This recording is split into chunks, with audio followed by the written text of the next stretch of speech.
So we're talking about rejected love today. Our passage is in Luke chapter 13. We're continuing with the book of Luke. We're gonna read from verse 31. But rejected love. Have you ever experienced rejected love? I think the first time I can remember, I was 10 years old. Her name was Adele. She was an angel. She had the most beautiful, blonde, straight hair. We were great friends. She would always keep a seat for me wherever we went, like in school assemblies or on the bus or whatever else. So, great friends. And I, of course, had this secret yearning for something more. One day, this is maybe a little bit creepy, but I found a hair on her jacket once that I took home. And I wrapped it in a little clear plastic bag, and I kept it with me. And at night, going to bed, I would hold on to the hair, and I would say her name over and over and over, hoping that I would dream of her. And so then I plucked up the courage after some encouragement from a best friend, and I wrote her a love letter. Wow. I went to the stationery shop and I bought special paper and I bought a red pen. Because red, of course, is the color of love. So I wrote this letter. It was the cheesiest thing you can imagine. It doesn't quite translate into English very well. But it used all the cliches. It was something along the lines of, my love, where did I write that? I said, my love, your love is like a summer morning. Our children will be beautiful flowers because you are a beautiful flower, my flower. Wow. Please be my girlfriend, all kinds of cliches like that. Actually, it had quite an impact on me. I can still close my eyes and see my childish red handwriting on this page. Of course, we're talking about rejected love today, so you can imagine what happened. My friend delivered the letter, and the next day, Adele's sister came to me and said, she doesn't want to be a girlfriend. She doesn't like your letter. Stop writing her any letters. Next school assembly, there was no seat for me next to her. My heart was broken. That's my first experience of heartbreak. But, the pain of rejected love. I'm sure many of you have experienced similar things. Not necessarily romantic love. I mean, our love can be rejected from family, from friends, from brothers, from sisters, from our children, our parents. We're going to look today at Jesus and how he dealt with that rejected love that he felt. Just a bit of context before we read in Luke 13. This is Jesus on his way to Jerusalem to be crucified. The opposition against him at this stage is very strong and very vocal. The common people like him, they like listening to him, they love following him, and the religious crowd, of course, hate him. Probably because he is exposing their hypocrisy all the time. We're going to read from Luke 13. You can turn there if you want to look at the screen. Verse 31. At that time some Pharisees came to Jesus and said to him, "Leave this place and go somewhere else. Herod wants to kill you." He replied, "Go tell that fox, I will keep on driving out demons and healing people today and tomorrow, and on the third day I will reach my goal. In any case, I must press on today and tomorrow and the next day, for surely no prophet can die outside Jerusalem. Jerusalem, Jerusalem, you who kill the prophets and stone those sent to you. How often I have longed to gather your children together as a hen gathers her chicks under her wings, and you were not willing. Look, your house is left to you desolate. I tell you, you will not see me again until you say, 'Blessed is he who comes in the name of the Lord.'" As we read this, you can almost feel the depth of love and compassion that Jesus expresses there. In 34 especially, this cry of compassion when it says, "Jerusalem, Jerusalem, you who kill the prophets and stone those sent to you. How often I have longed to gather your children together as a hen gathers her chicks under her wings, and you were not willing." Now this is the same love that Jesus has for us today. We're going to look at three things about the love of Jesus today. We're going to see that Jesus loves fearlessly. that his love protects and that he knows the pain of rejected love. Much more painful, of course, than Adele rejecting my love letter. But we see the Pharisees warn Jesus that Herod was out to kill him. So he had better leave town. Now, I don't think they said this to him because they really worried about him or had his best interest at heart. I think they just wanted him to go away so that they can continue what they were doing and not be disturbed by this man who's telling them they are hypocrites. Now, Herod was a powerful governor and he had the authority to kill anyone he wanted. We know that he killed John the Baptist, didn't he? He beheaded him after his cunning stepdaughter, which was also his niece, which was his brother's wife's daughter, all that kind of stuff going on. When John said, it's not right for you to take your brother's wife, and then she got a bit upset, and she got a daughter to connive. Anyway, that's a Herod we're talking about, chopped off the head. But Jesus is saying here, it's priceless. You go tell that fox. Now I think if we, a little picture there of Herod as a fox. Perhaps Jesus was actually offering a bit of a caricature of Herod. I think people, they say that if he knew Herod, he would have known he was more animal-like than human in his passions and his desires. So perhaps it was a little joke, a little Hebrew joke that Jesus made. I don't know, you go tell that fox. And people probably giggled because they probably knew what he was talking about. But this response still reveals Jesus' courage, doesn't it? You know, the fearlessness of his love. He makes it clear that he will keep on doing what he was doing, and Herod will not slow him down. Nor will the Pharisees be able to slow him down. Verse 32, he says, I will reach my goal. And his goal was what? To redeem mankind, to die for us. He knew he would have to die as a sacrificial lamb to provide forgiveness. That was what he was on his way to. And he wasn't afraid of Herod killing him because he was already dead. He already had a death sentence. He was a dead man walking, if he's talking about dying in the physical sense. So why would he be scared of dying if he was going to die anyway? Now also, this wasn't a martyr execution of an unwilling victim. Jesus knew he was willing to die. John 10 verse 17 says, the reason my Father loves me is that I lay down my life, only to take it up again. No one takes it from me, but I lay it down of my own accord. I have authority to lay it down and authority to take it up again. This command I received from my Father. See, he wasn't unwilling. He knew. He knew. In Revelation, there's this verse in Revelation 13 verse 8, which says, it speaks about the Lamb of God, which is, he was slain from the creation of the world. I've read that. I was always fascinated by this. Since the creation of the world, this was the plan. We often think that Adam and Eve sinned, and then God had to come up with another plan. That wasn't the whole idea. I think that being human and being sinful it almost can't separate. I mean, the alternative is robots, right? The alternative is programming us and telling us exactly what to do and how to be. No, being human means we have free will. Having free will means we are going to hurt one another. We are going to sin. We're going to have sinful desires. Revelation 13 verse 8 says, from the creation of the world, God knew this. And Jesus was ready from that time to be the Redeemer for us, for our sins. It was always God's plan.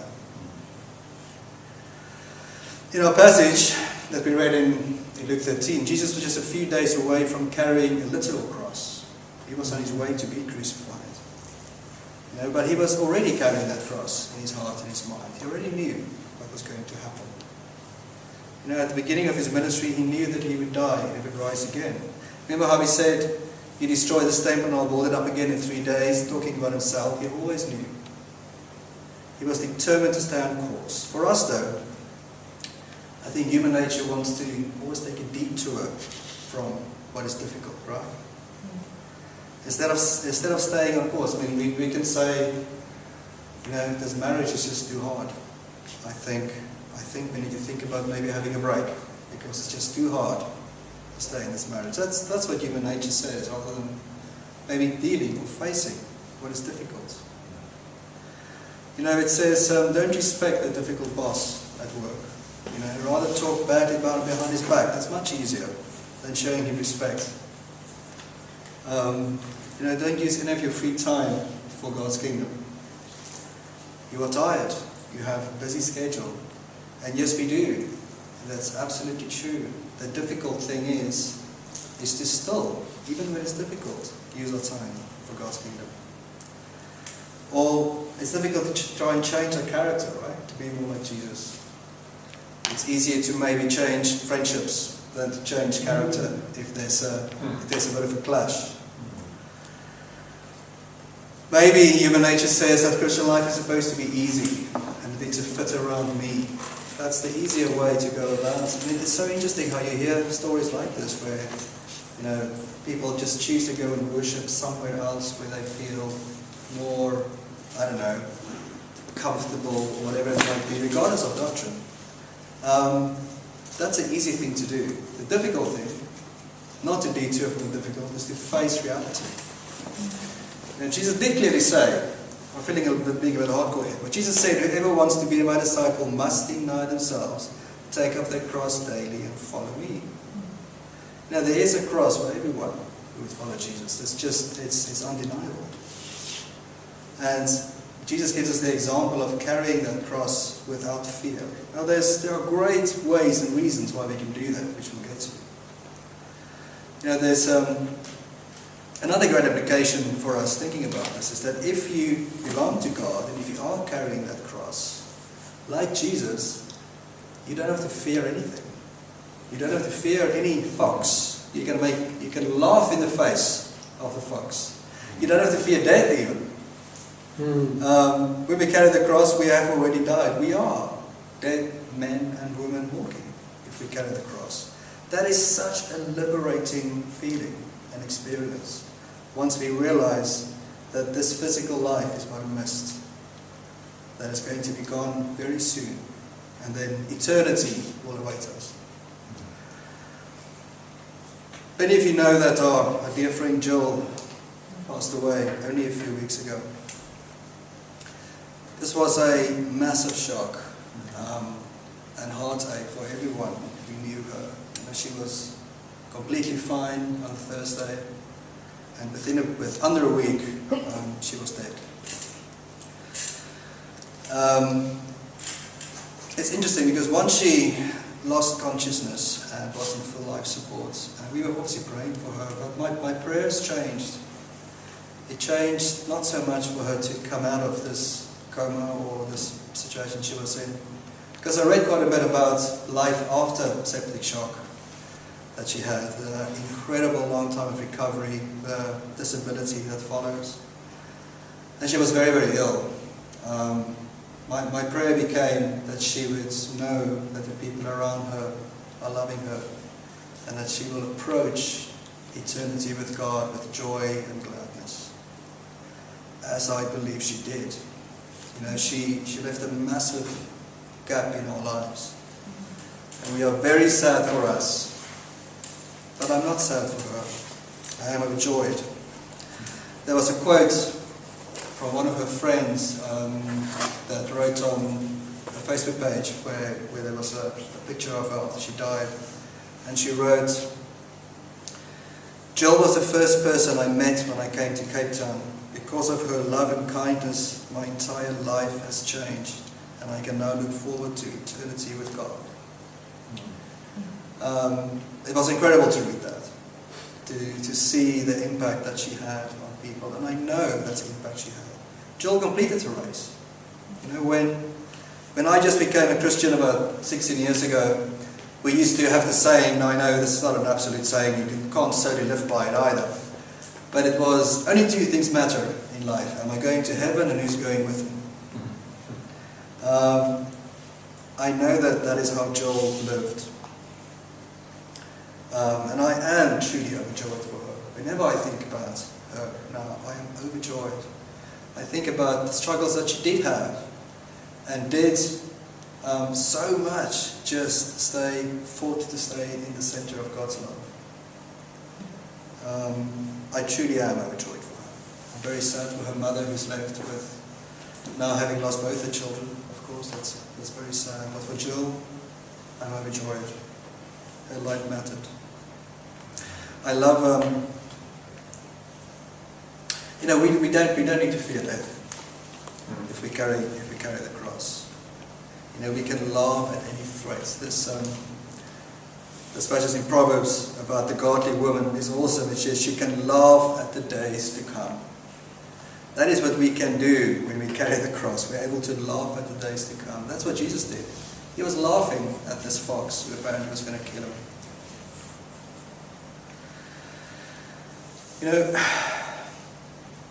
What are you afraid of? Are you afraid of death? Are you afraid of financial ruin? These days, I think many of us are afraid of terrorist attacks. I think about it sitting on the underground, going into London every day, sitting in the bus, knowing what can happen, seeing the threat level is raised to extreme or extremely likely terrorist attack, whatever it might be. You can be afraid of that, right? Afraid of disease or, death of a loved one maybe. These things scare us. But when we truly belong to God, there is nothing in life that can rob us of our joy and the promise of eternal life. Nothing. I'm definitely often tempted to moan and groan about life. Only yesterday, I was feeling very overwhelmed with life, and I actually said to Brian, I really don't like living right now. I can be a real grump, as my wife can testify.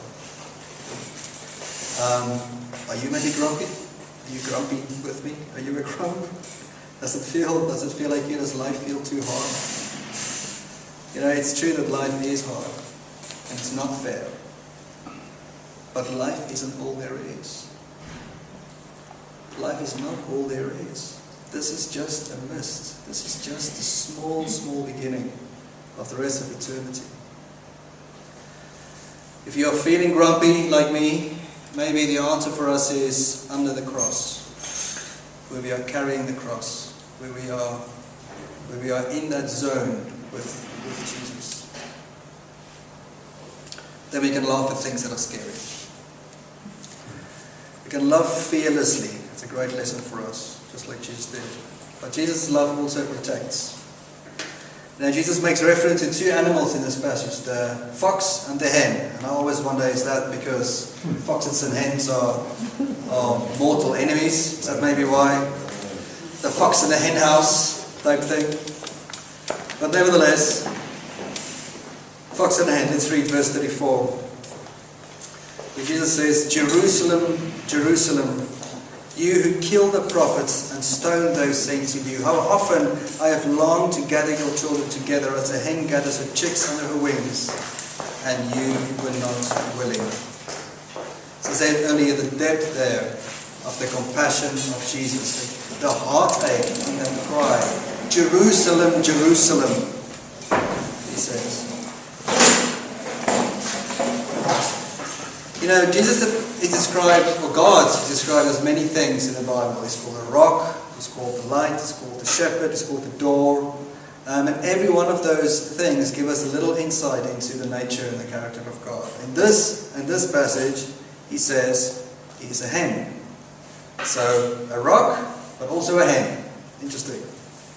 Halfway down the Mount of Olives in Jerusalem, overlooking Jerusalem, there is a small chapel that was built by the Frankincense order, and it's called Dominus Flevit, which is Latin for the Lord waits. That's what it looks like. It's in a teardrop design. Inside the building there's a window that overlooks Jerusalem. At the moment it looks at the Temple Mount, where there's currently the Muslim, what is it called? Mosque. The Muslim mosque. It's called something. There we go. Some scholars say, of course we can never be sure, that this is a place where Jesus stopped and he wept for Israel. Inside there's also that mosaic of the hen that we just read about. The inscription around there is the actual verse, and then but you were not willing is that piece there written in red. There, but you were not willing. It's as if Jesus is still looking over Jerusalem, trying to call the people to him, trying to call his people to him. You know, there's a lot of things we can learn when we look at hens about Jesus and about his love for us. Have you ever had chickens? Yes. I remember Malcolm's egg loo, right? Yes. His egg loo in the back of his garden. But I think at some point the garden kind of took preference over the chickens because they were eating your garden, right? They were destroying it. Yeah. So the great intentions that they had, raising their own chickens and being all, you know, good life and good to the earth, and unfortunately when the garden was destroyed, the chickens had to go. Did you kill them? Did you eat them? No, we gave them away. Gave them away. Yeah. To someone who killed them. Did they kill them? They went with the egg loo, so they went to lay eggs in them. They went to a farm, right? Like a happy farm. Exactly. It was, yes. Not trying to make you feel bad at all. Anyway. We can learn something about God by looking at the mother hen. A hen is always calling her chicks. Have you ever seen that? Have you ever seen a hen running and kind of clucking? The little chicks, they turn left and right at exactly the same time. They just run everywhere together. She's constantly calling them. You know, Jesus calls us all the time, doesn't he? He says, "Come to me, all you who are weary and burdened, and I will give you rest." Jesus is calling us. He wants us to run with him wherever he goes. If he turns left, we turn left. A hen also calls the chicks to feed. You know, have you ever heard, obviously you've heard of the term pecking order.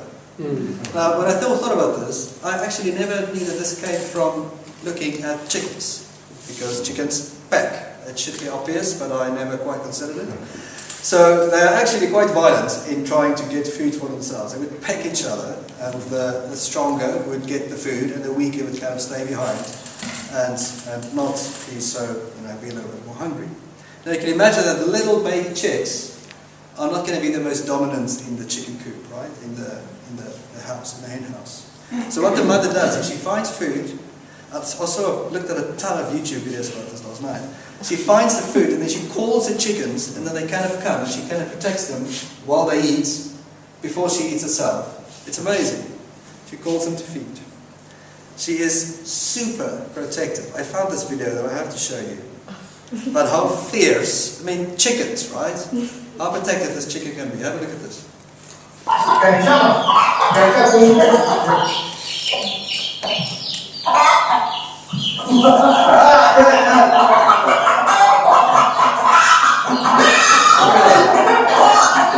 That's a hook, by the way.